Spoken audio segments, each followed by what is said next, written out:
Anu.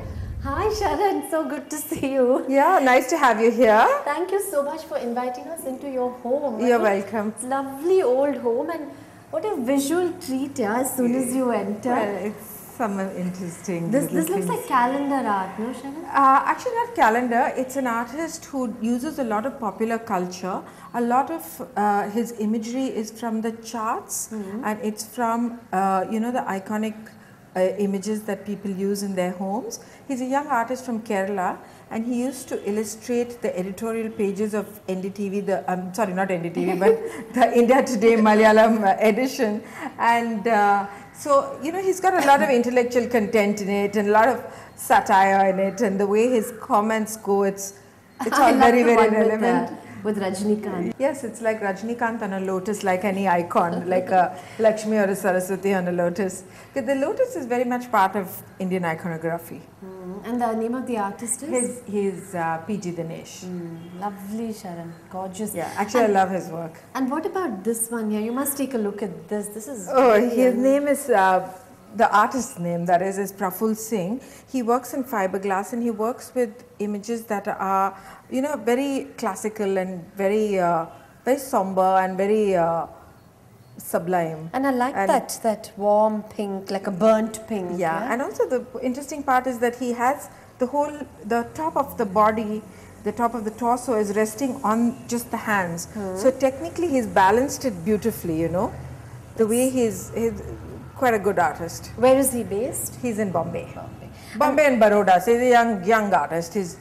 We've started showing him only like 2 or 3 years ago. And this is Vaikuntham. Yeah, this is a very old Vaikuntham chest that I had done a series. I want to say this is in the mid-90s, where we did a series of objects that he had painted.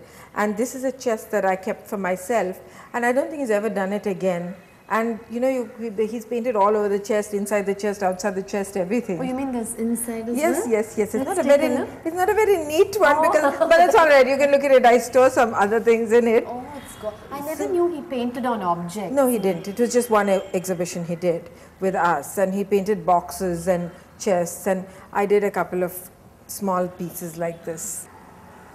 And what a stunning icon this is, Sharan. Yes. I think I bought it in Cochin many years ago, and I used to collect a lot of old painted objects, and this is one of them, because for me there's no difference between craft and art. I mean, something even as old as this, probably done by a humble icon maker, is as beautiful as a contemporary work of art. And this piece that you have here, this is really, really stunning.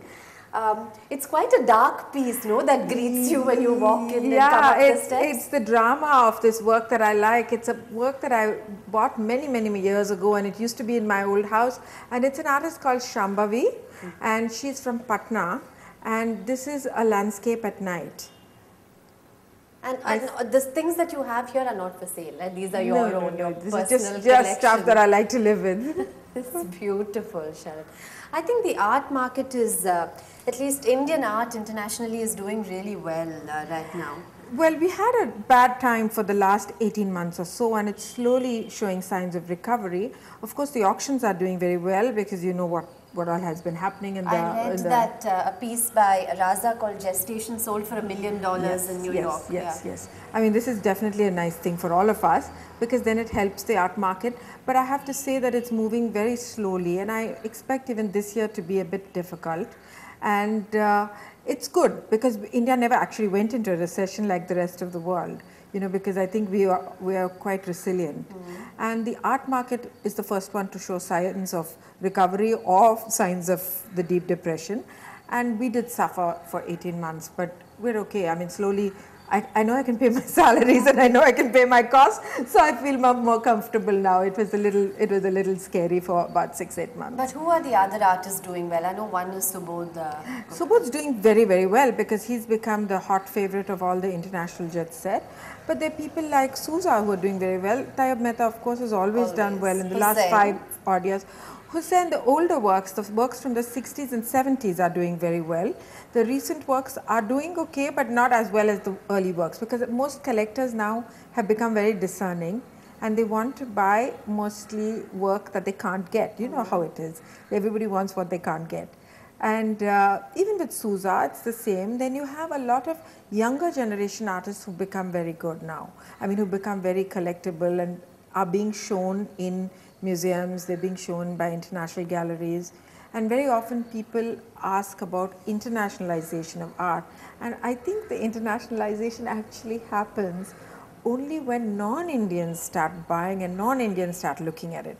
Because if your brother or my cousin in San Francisco is buying a work of art, it's not international.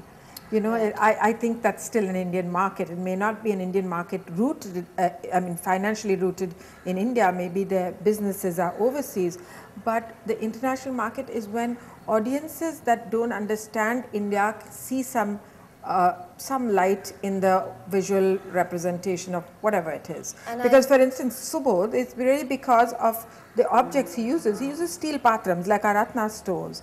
But it is what he's done is he's used it as a symbol of prosperity from the middle class, and how he's used it as an idea of migration. So he talks about migration using the steel bartans as a symbol. So it is that has appealed to the audiences elsewhere and not so much in India, because people in India are like, oh, but I have a steel saman in my house. So, you know, and Sharan, I must say, has a very keen eye. She spots young artists, and if you're spotted by Sharan, well, your life is pretty much made. I hope so. I really hope so. Because it's not so easy, Anu. It's not so easy. No, I didn't introduce Sharan formally, but she's one of India's most prominent curators and gallerists. Now we have to take a short break, and I mean, this is like a treat for me. You must take me for a little tour around your home. Of course. Stay tuned. You're watching Off the Record with Sharan Apparao.